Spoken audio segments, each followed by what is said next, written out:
All right. Good morning, everyone, and welcome to VCF. Today, we are going to have an interesting talk about biomolecular visualization, and it's a pleasure for me to introduce our speaker, Jan Byška. So I have to say that he has got an in-depth experience in the field of biomolecular visualization.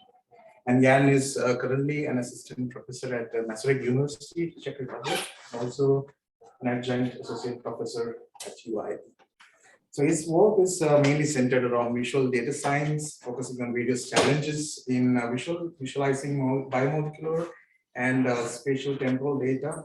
He co-authored several tools, and there is a great tool named Caver Analyst among them, which is a great tool and that received great attention. So I have to say that he is not only a scientist, but also someone who actively contributes or actively take part in developing tools like that, and that actually makes an impact.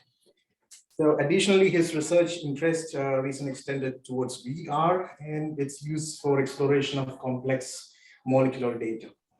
In today's talk, Jan will cover the challenges involved in studying large molecular datasets, and he will show examples of how visual data science can overcome these problems. So after this talk, you will get some time to interact with Jan, and we hope that you will have some interesting discussions at the end. And for asking questions, you can either use the chat or unmute yourself as possible.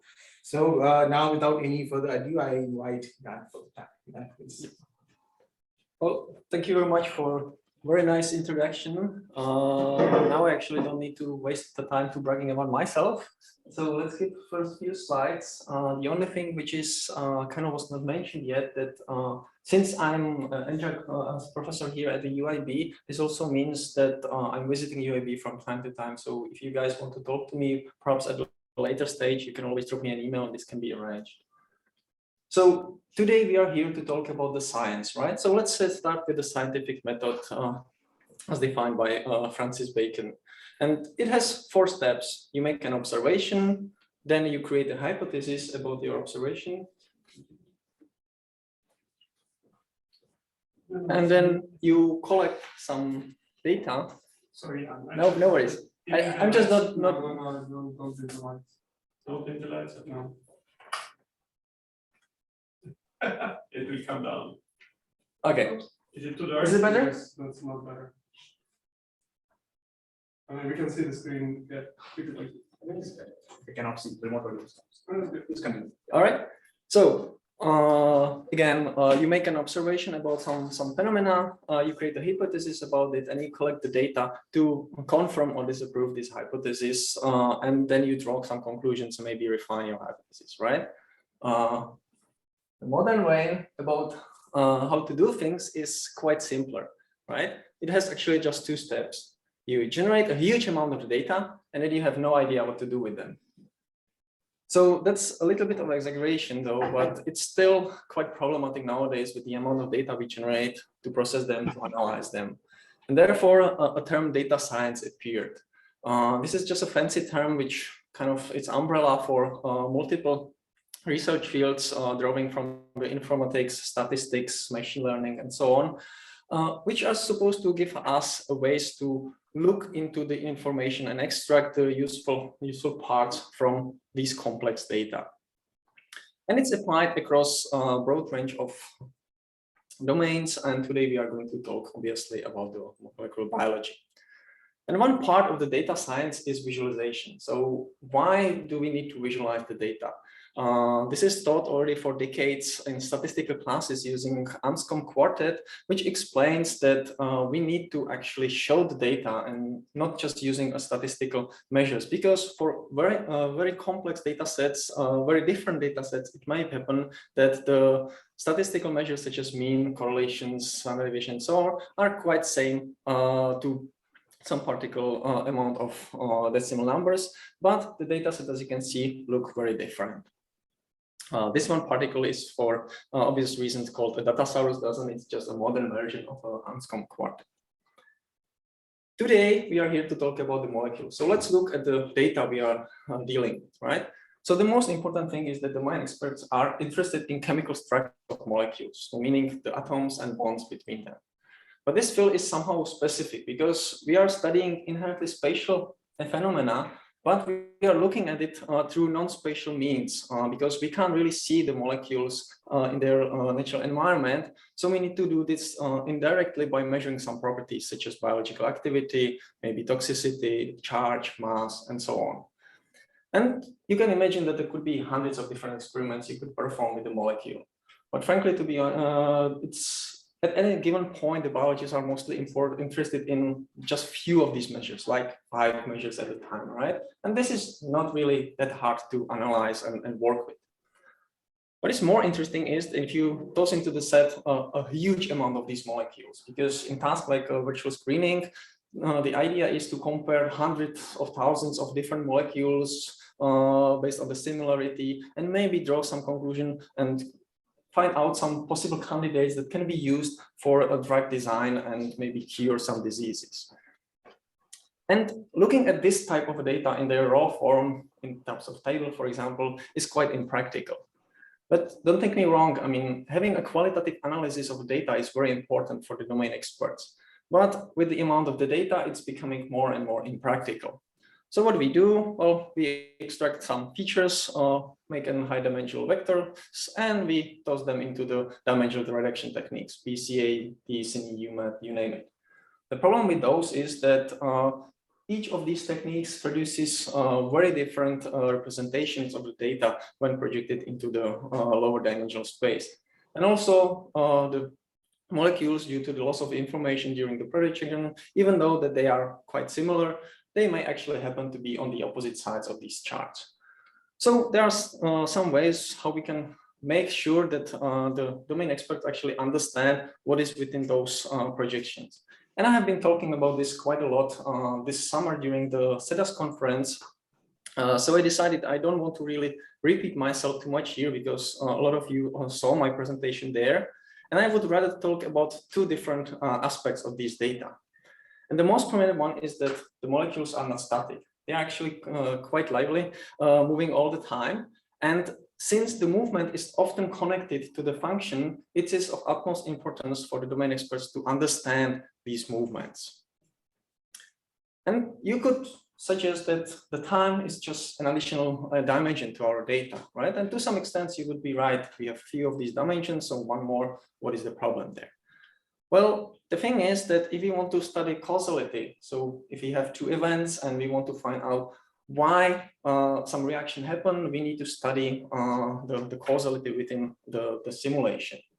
And here, the statistical approaches might be less practical because if we don't preserve temporal coherence, we can't do this anymore, right?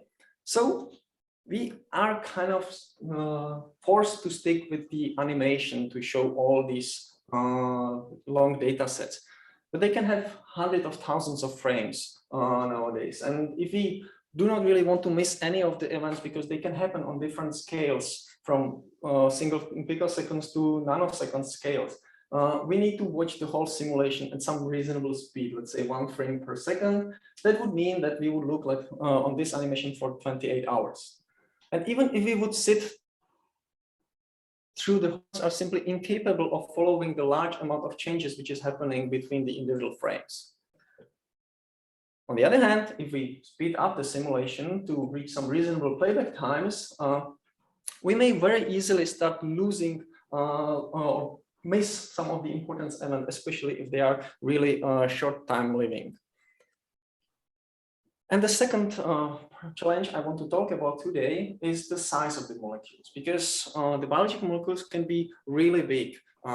Here on the right side, we see, from your previous on the left side, you see a molecule which consists of 300,000, I think, atoms. And even though that I'm visualizing it in the ball and stick model, so I'm not even using the full atomic sizes, we can hardly see anything inside it, right?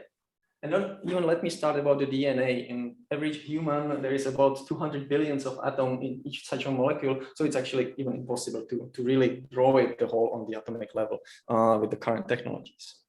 So Speaking about these problems, I decided to structure my lecture using the bench Schneiderman's visualization tasks. And even though that he came up with those almost 30 years ago, I still believe that they are quite useful to think and talk about the visualization on the theoretical level. He suggested to start with the overview, which especially nowadays with the big data set is quite important because we need to understand the distributions and what is within the data before we can actually do something useful with them. Once we have a rough idea about the data sets, we can dive in, zoom in, and filter the non-important data before doing some detailed analysis on the remaining part of the data set. If we have these details, then we can start relating the individual data points between each other. And for the fifth task, this is often interpreted as storing the user actions for the purposes of the undo button, right? But I think this is a really undervalued task because we can actually use the history of the user action quite smart actually during the analysis itself for various purposes, as I will show you. And then the last one is about allowing the people to extract the subset of the data they discovered to be important and maybe store it for later or different use. So let's start with the overview. In most of the visualization tools, what is provided to you as an overview is a simple view of the tree structure as is, right?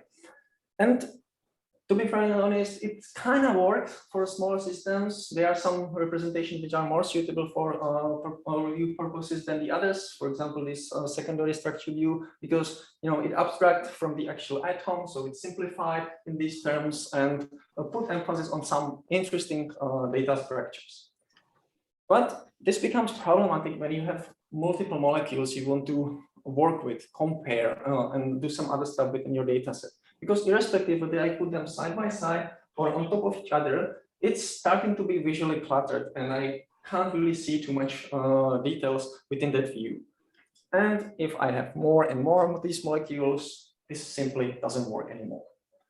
So what we can do about it? Well, one way is to completely abstract from the spatial properties of these molecules, at least for the overview purposes, right? So, but we need to keep in mind the task the user is supposed to solve with our visualization. So, for example, in this example, we are trying to guide the user towards some secondary structures, which he or she can then replace with the subsequent structures from the second protein. So that's the reason why we actually keep the information about the secondary structures also in the 2D view. And now, having this 2D view, we can actually now get a better understanding of what arrangement of these secondary structures is within the protein. But as you can see, we have stretched two very different proteins into the same length. So we normalize the length of these. And for these purposes, we kind of use some quite understandable or natural metaphors the users are known from the real life. So you know how the springs behave, right? So if you squeeze it, the size between the loops gets smaller, and if you stretch it, the size between the loops gets bigger. And this is the same metaphor used in this view, right? So the red one has much more atoms. That means that these loops representing the secondary structure loops on the protein are squeezed together, and you can immediately kind of get an idea that this is probably longer than this one below, right? And the other thing with the 2D views is that it actually gives us a freedom to add some additional information, which would be quite problematic to actually add into the 3D view. We can, for example, enhance the view by these lines here, which just tells us something about something we call loops, which is pretty much just a part of the protein which moves in a more rigid way together. But if we need to preserve the spatial information somehow, or going into the 2D doesn't really mean that we need to lose all of it, right? So if it's really, really important for us to know something about the relative position of these secondary structures, we can keep this, and in the same way as we are doing the high dimensional projections into the low space, we can actually project the spatial properties into the 2D space, for example, by measuring the angles and putting the representations into the relative position also within the 2D view.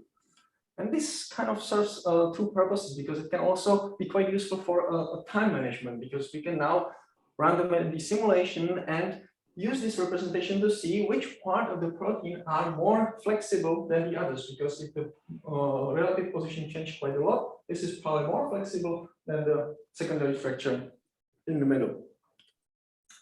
Okay, speaking about the time, there are tasks within the biology where the studying of the time is actually quite important. For example, if we have a ligand protein interactions, what's happening is that the ligand has to somehow get inside the protein and can make a react with the protein there, and so on. But the trajectory of the protein, of the ligand, is not straightforward. It actually in real data sets looks like something like this, right?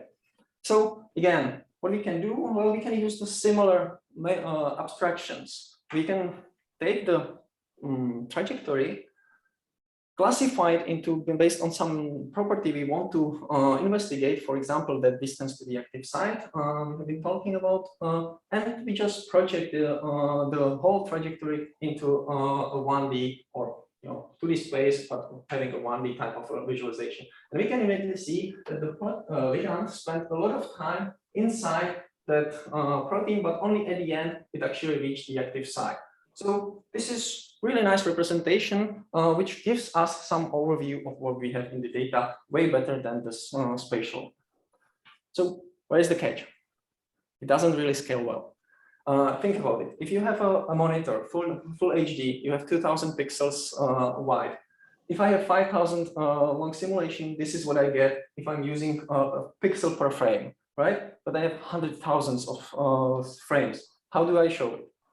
Well, it again boils down to to use the dynamic visualization. And with Thomas here, what we actually did is that you can map, the idea is that you can map the property of interest, let's say this distance to the active site, to the playback speed, right? So if the ligand is close to the active site, that means that it's important for you, you slow down the playback speed, and then whenever there is nothing interesting happening, you just really playback fastly to it to get an idea. We are talking about the overview, so you get an idea of what's in your simulation, but you are not going to miss some important details there. And the final example of the overview I want to show you is that there are some tasks, such as when studying protein multicomplexes, where you need to relate the individual parts of the data sets together, right? So in this case, the biochemists are computing hundreds of different conformations of these proteins, how they interact with each other towards some goal, some function they want to discover. And you need to compare the individual conformations. And if the relations is important, well, then you can use a graph quite easily, right? So here each node represents a protein, and the lines represents the connection between them. And the thickness of each line tells me how many of the conformation I have within my data set is actually represents interaction between these two. So we can see that the green one and pink one, it's just really interacting. So that might not be interesting, but this is the problem of the biochemistry. The outliers actually can be the most important ones as well. We don't know in front. So we need to provide the user with these representations, and then the user needs to decide whether this is something they want to explore further or not. And again, since it's 2D representation, we can enhance it by additional information, right? For example, with these small bar charts, we can immediately inform the user about the size of the contacting zones and the consistency of this zone, of these contacts through the whole data set. Okay, so now we have an overview of our data set. So what we can do, sticking to the multi-protein complexes example, is that to zoom inside somehow to get a better understanding. But the problem here is the actual data structure or the data hierarchy or the complexity of the data, which is kind of playing against us. Because in this example of the multi-protein complexes, we have a different conformations of these three proteins interacting together. That would mean that problematic, but each such conformation actually consists of the individual pairs. So we have interactions between A and B, A and C, C and D, and so on and so on. And each of such pairs is actually interacting on the amino acid levels. So for each of the pairs, we have a set of amino acid pairs interacting, and each of these amino acid pair is actually consisting of 2 amino acids on each of the side. And amino acids have atoms, the atom consists of electrons, protons, and we could go further and further. So we have a quite complex data hierarchy, and it's really impossible for us to explore all of these levels at the same time, especially if we dive into the lowest part of the data. There could be hundreds of possible views on the individual pairs and individual conformations, and this grows exponentially. So how to deal with this is through the user interaction. So we start with the overview view, which is showing us the data on the highest level of the hierarchy. And when the user clicks on one of these nodes, he or she gets a better and more detailed representation of the data on the lower level. So here we have the selected protein on the amino acid level. So we go all the way through, but we do it asynchronously. We do it just for one of these proteins, right? So the reason here is to not to overwhelm the user, because if we would show all the possible interactions on between all the amino acids, it would just explode. So the idea is that we take one protein and we show all the others, but just tell the user, okay, on this amino acid, on the primary protein you have selected, it interacts with these proteins, and the color tells you how often. But it doesn't yet tell you anything about the counterparts in detail, because that's not the idea. That's not there is no reason to overwhelm the user with this information yet, because he or she needs to first understand the one protein with how it behaves with respect to the others. And then when the user gets a little bit of understanding of this, we can go down into the detail and look on the individual pairs. Again, the same visual representation just tells us how each amino acids now interact between the 2 proteins. And you can notice that there are again some subtle cue in the visualization. For example, these colored lines tell us which proteins we are looking at without actually having to read the labels and everything. And this was also visible here in the first view. Again, each protein is encoded by some color, which is consistent through the whole hierarchy. So if you learn that the red one is the one you're looking at and you are most interested in, you can just easily see which one is that. Okay. The problem now is that, especially on these lowest levels of hierarchies, the views can very easily explode into quite big sizes, right? I mean, if I have 2 proteins, each having a few hundreds of amino acids, this is going to be a huge matrix. So what we use is again an interaction. We can use something called lenses, where we distort the space based on the user interaction. So the points which are closer towards the mouse gets bigger because these are most likely the ones the user wants to interact with, while we save some space on those not really that much interesting at that particular time. Okay, so this gives us the ways to traverse the hierarchy with just these few views from one side to the other quite easily. And we have took the path through bottom here, right? We went from the complexes to the protein pairs to the individual amino acid levels. But this doesn't mean that this is the only path the user wants to take within their analysis, right? What if they want to start with the whole complexes at the beginning and only from there dive into the individual amino acids?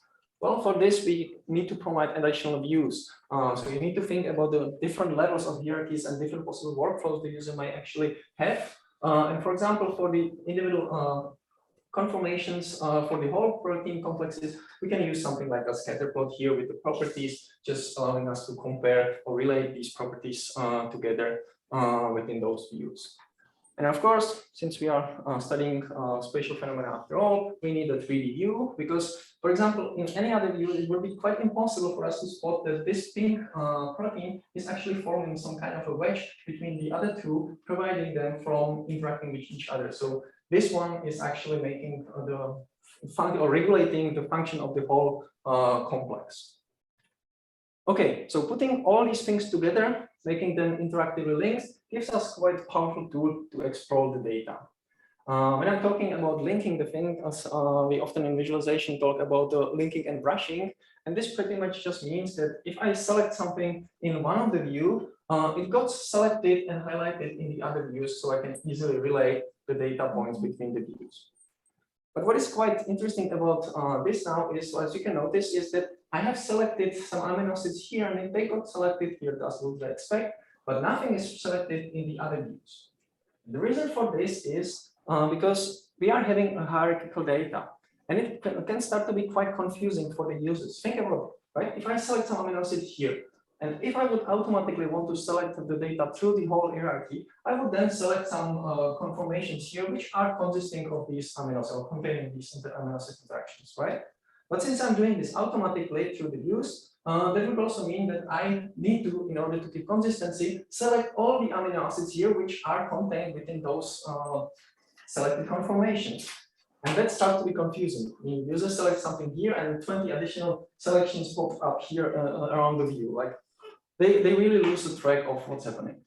This is obviously possible to do, but we decided to keep it on the user in the user hand. So whenever the user wants to see which of these selected amino acids or which of the conformations are actually containing these selected amino acids, they can get that information, but they need to ask for it on their own. So my recommendation here is that if you do some automatic highlighting, do it automatically on the same hierarchical level, but on demand across the levels. But speaking about the filters, that's completely different story, right? Because again, think about the task of the user have in mind, right? If you go into this view and you select some amino acids, it's most likely that you don't really want to filter out or remove this amino acid, right? What is your task is that you want to remove the conformations which contains those amino acids, because you know this reaction shouldn't happen, for example, right? So for filters, you go automatically across the whole hierarchies, but even if the user, or only if the user wants to add something which accidentally filtered out in the previous step back into the dataset, then you ask for the users to do this manually. And for this reason, we have developed different types of filters within our application. So we have the standard ones like remove the whatever is selected, remove whatever is not selected, and so on. But we have other two. We have a fix and add filters.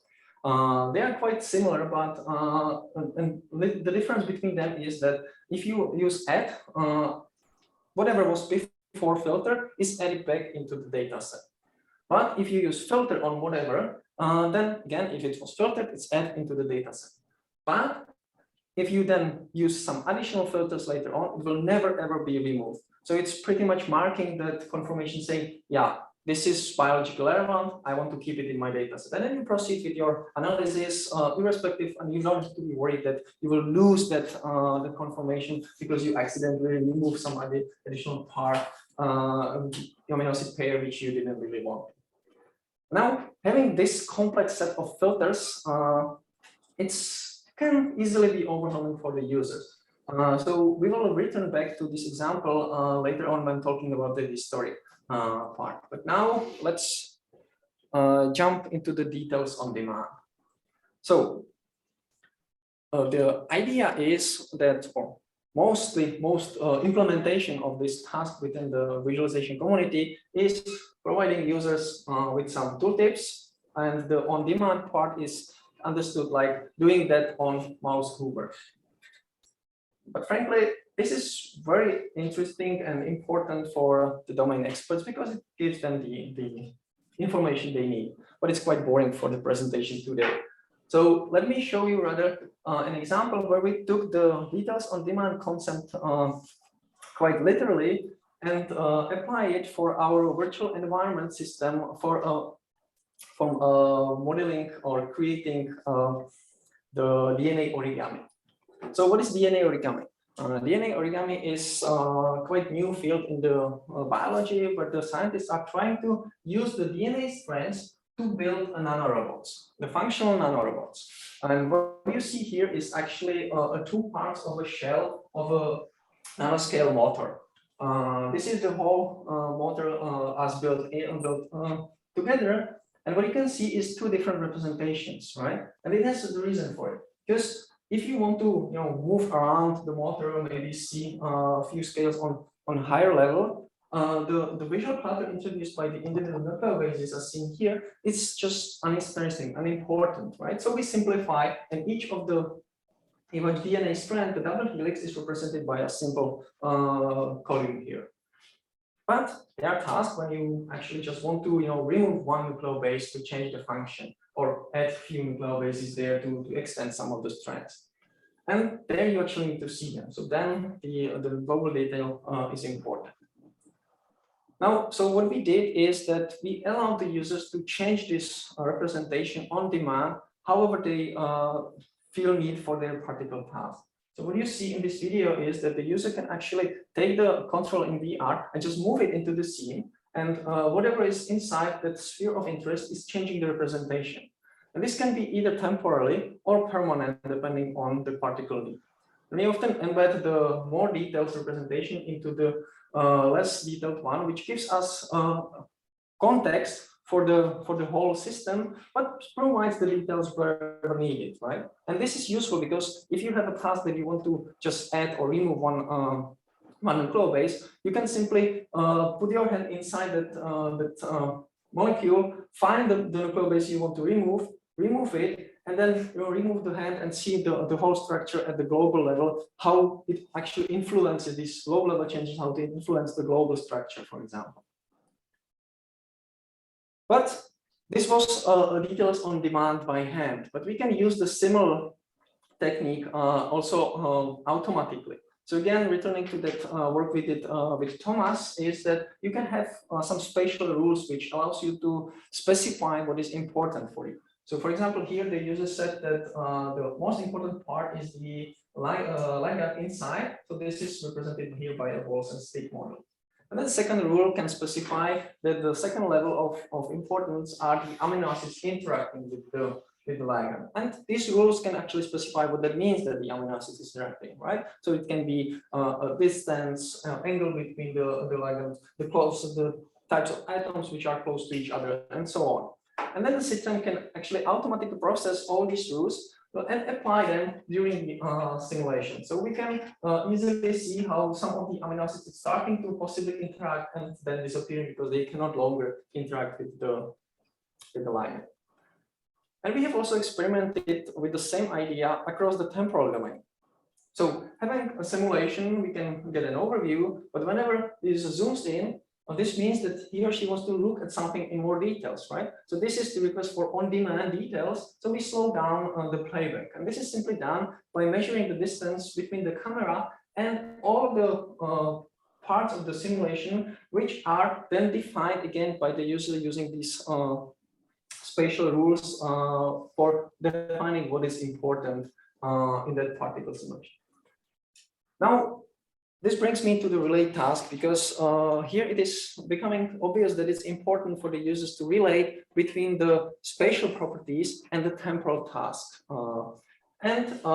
We have seen an example of this already in the overview section, right? So here user specified some interest function, and this peaks and the slowing down actually already allows us to relate a little bit between what is happening in 3D view and what is happening on the temporal domain. But we can extend on it. The thing is that one property is usually not enough to define what is important or what is interesting to you within the simulation. And the properties actually do not even fit very well towards these important functions, right? Just think about it. The distance to the active site we have been using through the whole presentation. If the ligand is closer to the active site, so the distance is smaller, it's actually more important, right? So there is an inverse relationship between the property and the interest function. So that's the reason why we allow the users to apply this univariate operations such as inversion, smooth, compute derivatives, and so on the functions of interest. And it might be that the simulation contains multiple ligands, and you're not interested in just one get inside the protein. Maybe you want to have all three inside. So you need to combine these measures together.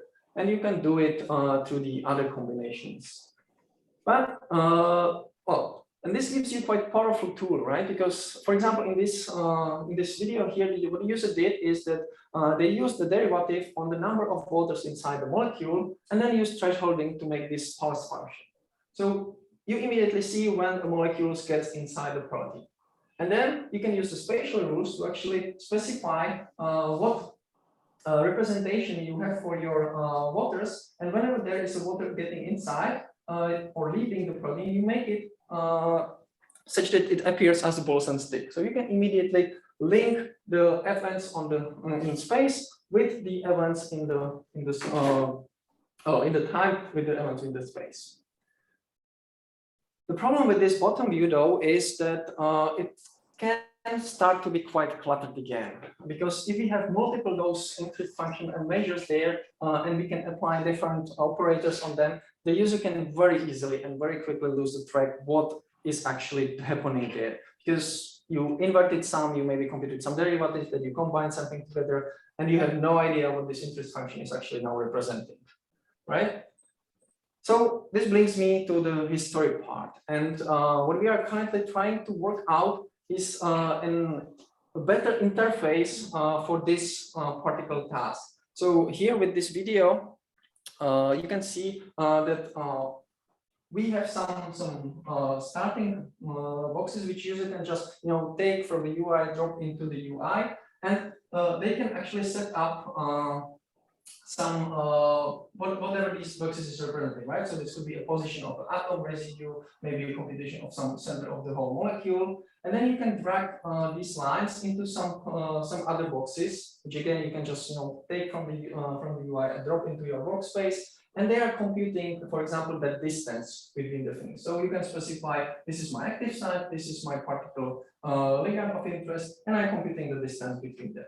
And you can do multiple of these properties and then make a final aggregation of these functions. And the interesting thing here is that you can actually immediately see the results of the individual operations on your function. So you actually have the original measures depicted here, and then if you apply something on those, you can see whatever this function is. You could name them by whatever you want, so you don't forget what this was doing, and then you can combine them together. And we can actually have again some cues that the user is informed what is happening there, because you can, for example, use colors to see that this is a mix of these two functions even from the distance. And we can actually see which of these properties took precedence over when deciding that this is important for the particle frame. So we can immediately relate that if we had a property between one ligand and the protein, and that was the second one, we know that it's more important for the first one than for the second one in those regions. So this is just a prototype we are currently developing. So it still has some quirks and bugs in it. But this is something which we are working on currently. And now getting back to that filtering example, right? So I promised that we will discuss the problem if we have so many complex filters. And to solve this, we actually added another view into the system, which just keeps track whatever was user doing. So on whatever level you make your filtering, you say, okay, I don't want to see anything with these amino acids, or I don't want this particle conformation, and so on. So this is all stored. But the idea is that now the users can first see the type of actions they took, and they know why something is out of there, because after a few days you forget that you have filtered this H2B, the H thing, and you remove some contacts on there. But you can quickly get a grasp of this. But more interesting, you can actually remove the filters, but you can actually just temporarily suppress these filters. And this is very useful because you are making an analysis, right? You are 2 hours deep in, and you have removed a lot of things you hadn't thought, you kind of thought they might not be important. But then you make a discovery, right? You find, oh, there is something interesting happening in the data set.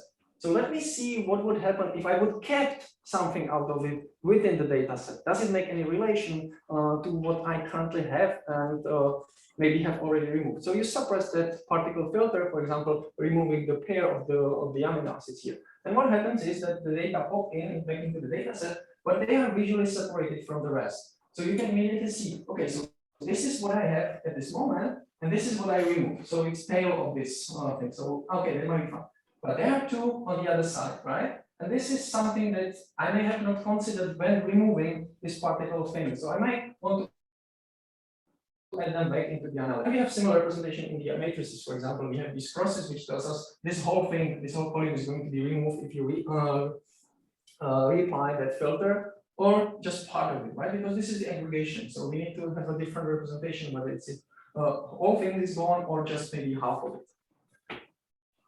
Okay, since I'm getting to the end, so let's talk a little bit about the abstract. Here I actually have just one slide prepared, and that's pretty much trying to stress on don't be so overprotective of your tools, right? So if you want to make a tool which is useful in practice, you have some really smart computation happening there, right? Let the user export the data set for their use. I mean, sure, you can have really great and nice visual representation in your data set and so on and so on. But you know, even if that would fulfill the task to the single point of what the user is expecting, there are going to be people who, you know, simply just don't want to deal with your visualization. They are used to their PyMol sessions, and they just want to take the data and show them in the tools they are known to. And after 5 years, you know, it might actually get to be quite obsolete. There might be some new things happening. And I mean, while still the computational part is really nice, it might be that the representation is not enough for the task, and you haven't thought about the particular use of your application. So just let the people to get the data out of it. And here, do we have a bit of time still? I think we have 1 or 2 minutes.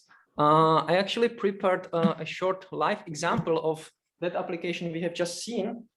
It's currently under the review, so if you get your hands on it in terms of a paper, please make it great and accept it. But either way, so what we see here is just a guided example which we have included in the actual application. So I'm just going to click through it and talk about it a little bit. So we see that overview of the actual secondary structure which I've already seen. So let's skip through that. The thing is that you can interact with this, right? So if, for example, the structure which you have loaded is not up to your expectation, because this is already computation, right? You compute what is the secondary structures, what is alpha helix, what is beta sheet.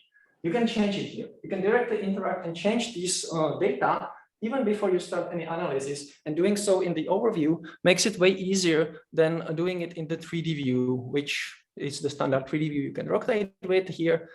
The other thing we have is that if you have a complex pipeline, we have talked about the overviews in terms of, you know, 3D view, maybe this representation of molecules, but sometimes you can get lost in the whole pipeline itself. So have an overview which actually tells you where you are within the whole computation pipeline, and maybe you just starting, or you already did something, and you keep track of these things. Okay, so let's go to the next step. Let's compute the loops I have been talking. So the more the parts that are moving in a correlated way, so to say. Let's do it for the second one, and we have those. Now the idea is that we are trying to correlate or find some interesting candidates within this scaffold, the red protein, which could be replaced by the ones with the blue one, right? So now we are looking at the qualitative analysis, right? Let's have the user to have tables, because I mean they appreciate tables, even though that we have a nice 2D representation and visualizations, because it gives them still some feel of this is the numbers, this is the real data, right? When I'm looking at the picture, this is some abstraction. This is the data I'm handling with. So let's have a table there.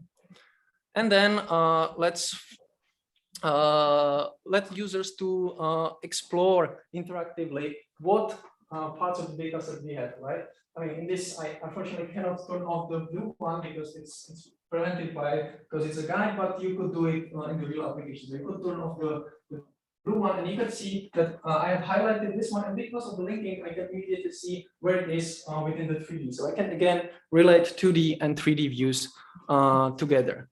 You can do the same thing for the second one, and if you click on those, they'll get selected. So you get the details in the one, right? So we are now going from the overview, you're going into the details. You're looking at some numerical values for each of these loops. You can see what they are constituted of, which amino acids are there, and so on and so on. Now, we have talked about the spatial properties, right? So this is an example of abstracting the spatial properties and showing them in 2D, because we can keep the angles between the secondary structures and compare the geometric properties in a little bit simplified way than going into the 3D. Okay, jumping into the next step, we can have multiple different algorithms computing something. So we have some original numbers stored with data, but we have some estimation algorithms, for instance, NNA and GNMA, which are just algorithms for computing some flexibility of my protein, so how much it can move. And users might be trusting in one or might not be trusting in the other because they are doing something differently, right? We don't see the molecules. We can't really know what they are actually looking on. So we have some simulations going, and each algorithm is a little bit different. So it's sometimes useful to have multiple of these and let the user to see if they actually agree with each other or not. So here we have a flexibility representation of these individual secondary structures computed by each of these algorithms, and users can easily relate them between each other and compare. But if they actually want to see even more, what we have here is the numerical values of how these methods correlate between each other, right? So let's skip this thing. So once you select some of the amino acid, the loops within this view, the tables gets updated. So the one which selected just jumps up. So you have a better knowledge what is happening there within the view. And let's jump on the correlation, right? So you have selected one of the candidates, and you now can look how this candidate behaves with respect to the others in terms of a correlated movement. And if you find something interesting, you can actually select it and add it into the possible candidates. And once you have these candidates selected, you can then try to automatically compare them with which possible candidates from the other protein. So now we have the candidates we found manually, and then we have automatic system which suggested some other candidates from the other one based on the properties. You could manually adjust that based on some observation within the data. But if you are satisfied with it, you can just hit compute and let the system to do the actual replacement. So let me just quickly go there. Okay, and you can download, even before the computation starts, you can download all the analysis you have done, because you may want to use it for some other purposes, not just the grafting algorithm we have developed. Maybe in 5 years, someone else will come with a better algorithm for doing it, but we still have a nice view where you can select your candidates, then you can export the data, run your own computation on your server, and then get it. But if you are satisfied with the thing we do, then we have also the visual representation of the data, right? So this is the using same visual views we had before, is that now it's for the combined protein, right? So you have stick to the same thing the user already know. You don't have a new visual representation for your data, because if you would, then user would have to discover whatever means here, right? This is already something he or she knows, so why not just reuse it, maybe recolor it with differently, having the red one for the original, blue one for the one you have contacted. And also, again, going in the overview, we have a simplified versions in all these other combinations, because you can, for example, immediately see that in some of the results we have 2 replacements, while in the other ones we have just 1. So, and then you can explore it in 3D, obviously. And again, if you want, you can download the solutions and go into the PyMol and explore them in detail. Okay. Can I just... Okay, so obviously what all I showed you today is not done just by me. It was done by a lot of great people. I hope I didn't forget anyone to put on this slide. And if you have any questions, I'm happy to answer them.